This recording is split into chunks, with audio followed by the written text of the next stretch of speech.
Okay, so imagine this. You're minding your business, living your best life, and suddenly your mom ships you off to another continent because she caught you chatting with a boy. No warning, no discussion, just boom. Pack your bags, you're going to Ghana. Sounds wild, right? Well, that's exactly what happens to Lila, the main character in Powder Necklace by Nana Ekua Brew-Hammond. But let me backtrack and tell you the story. Lila is a teenage girl born in England to Ghanaian parents who are divorced and living on opposite sides of the globe.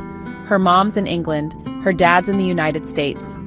Lila identifies as British and doesn't give much thought to her parents' Ghanaian heritage. That is, until her overprotective mom freaks out over a boy being in the house and decides to send her to Ghana. Now, when Lila gets there, everyone greets her with, "Welcome home." But she's like, "Home? Where?" She doesn't feel Ghanaian at all and refuses to accept this welcome home business. Oh, the culture shock. Imagine going from warm showers to bucket baths, from paved roads to bumpy, dusty ones.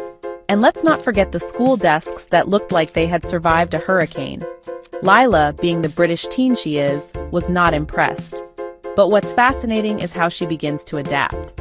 She makes friends, tries local foods like fermented kenki, and even starts losing her British accent. Slowly but surely, Ghana starts to feel less foreign.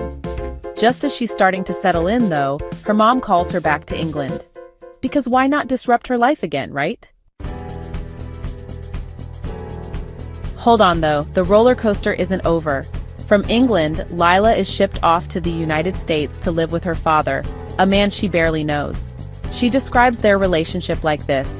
"Ever since that day we'd spoken on the phone in Auntie Flora's flat, the day he told me he'd just had twins, my father had become to me like something I had left on the bus." Ouch. But here's the twist. It's with her dad, the distant parent, that things start to click. It's almost like the universe said, "Let's see how much more Lila can handle before we throw her a bone." Now, before you think this is just a story about a girl being dragged across continents, let me tell you, this book is deep.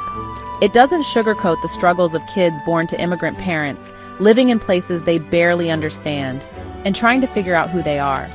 At one point, Lila thinks her mom is just ruining her life. She even says, "I resented Mom for putting me in this situation again, and for not being strong enough to handle her full responsibility to me. She wasn't allowed breaks from me, just like I wasn't allowed breaks from her." I mean, how many of us thought our parents were the villains of our stories growing up? Raise your hand. I know I did.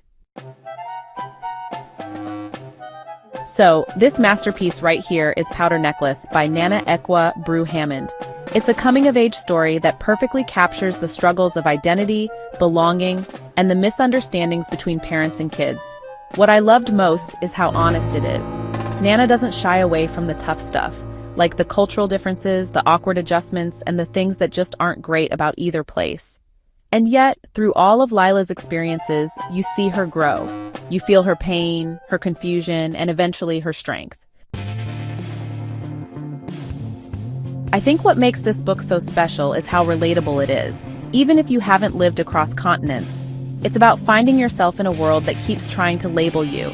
And as someone who's definitely had moments of, where do I really belong? This book hit home for me. Nana Ekua Brew-Hammond's writing is vivid and unfiltered. The imagery is so strong it's like watching a movie in your mind. And the metaphors? Unique and spot on. Seriously, I can't recommend this book enough. So, whether you're into stories about identity, culture, or just love a good coming-of-age tale, Powder Necklace is a must-read. Shout out to Nana Ekua Brew-Hammond for writing something so real and heartfelt. All right, let me know in the comments. Have you ever had a moment where you felt caught between two worlds? Or maybe you've read a book that totally resonated with you.